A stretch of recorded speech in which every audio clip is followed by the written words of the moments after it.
Imagine releasing a trailer of a movie about second-guessing media on April Fools! Hello, my name is Tessa, and Suzanne Collins and the whole Hunger Games marketing team have a lot to answer for regarding my mental health. Today we are reacting, analyzing, looking respectfully, picking apart the Sunrise on the Reaping teaser trailer. For context, Suzanne Collins, the author of the Hunger Games, announced last year a new book and movie on Hamish Abernathy's games. And now you wonder, Tessa, aren't the Hunger Games over? What's this book even for? What's it gonna add to the story? So you see, I think that Suzanne Collins only writes when she has something to say. And one option is, she took a look at the world and saw the state of it, and the way that we consume media, how media and information is shared, who gets what media, AI, deepfakes, and all that. And she said, no.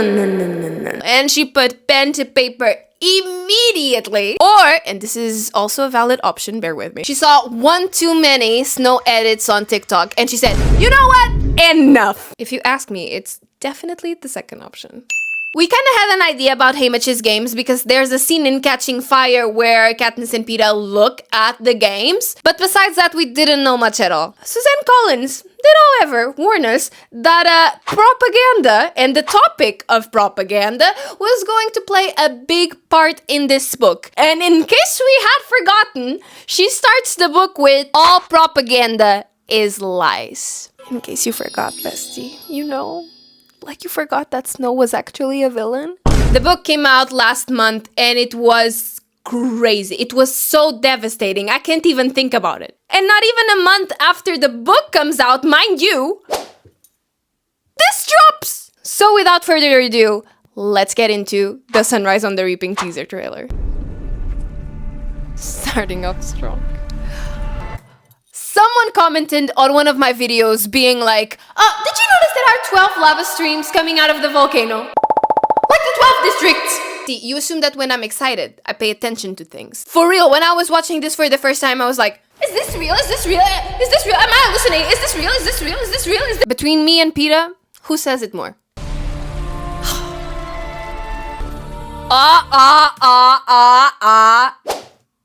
Suzanne Collins.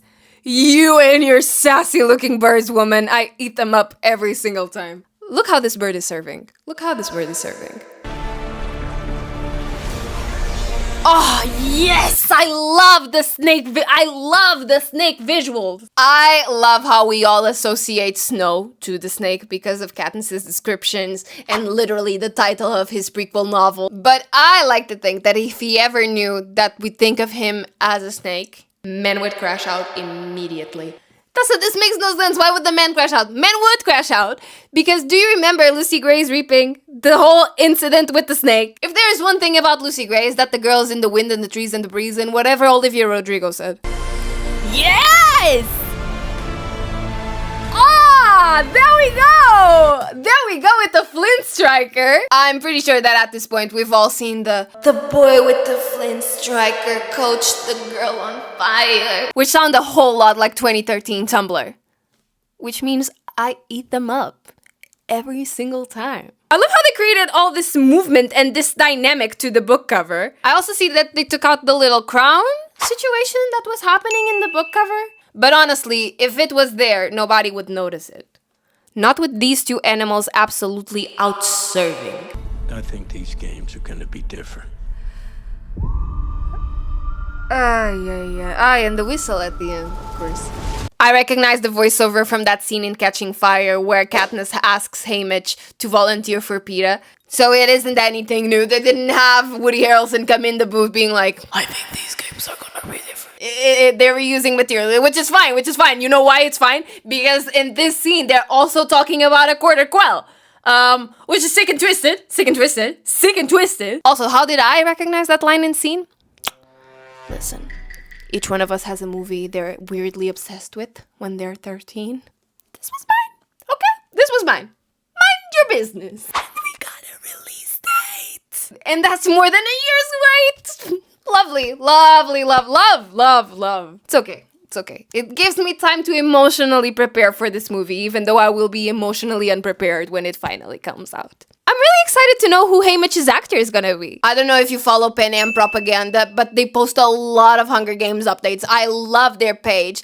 And recently, they posted some casting rumors that Charlie Plummer was being considered for Haymitch, and Ralph Fiennes was being considered for young President Snow.